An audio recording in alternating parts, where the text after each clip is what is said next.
Comment s'y préparer? Premièrement, fixez-vous des objectifs. En matière de réseautage, la qualité prévaut toujours sur la quantité. Un bon réseautage de contacts permet d'échanger avec d'autres professionnels, d'avoir de nouvelles idées et de profiter de leur expérience.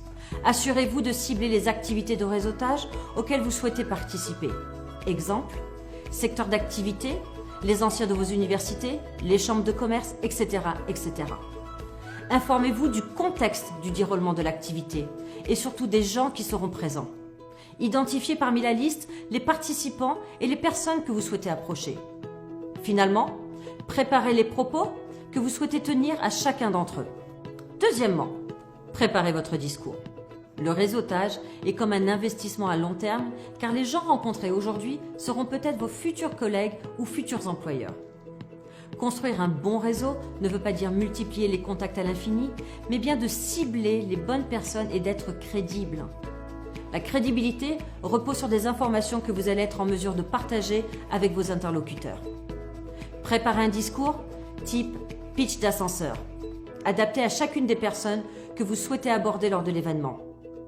Partagez votre expérience et compétences de manière structurée, claire et précise en apportant des exemples concrets et chiffrés. Vous n'aurez que quelques secondes pour retenir l'attention du recruteur. Durant le réseautage, soignez votre prestance.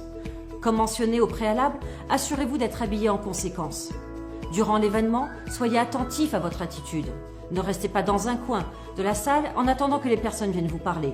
Ayez une prestance assurée. Soyez accessible, circulez dans la salle, évitez toute nourriture difficile à manger qui pourrait venir à tacher votre tenue.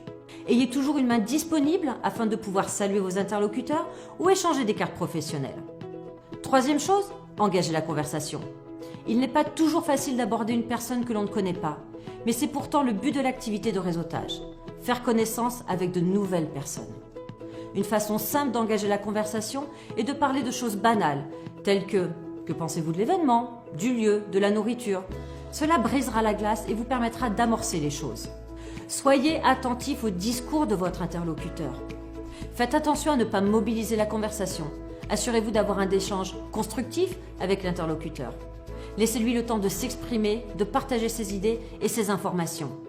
Une bonne capacité d'écoute est essentielle lors du réseautage. Cela vous permettra d'orienter un discours et une conversation et ainsi d'obtenir des informations qui seront une mine pour vous. Échangez vos cartes de visite et n'hésitez pas à prendre des notes tant que les idées sont fraîches. Cela vous servira pour votre suivi.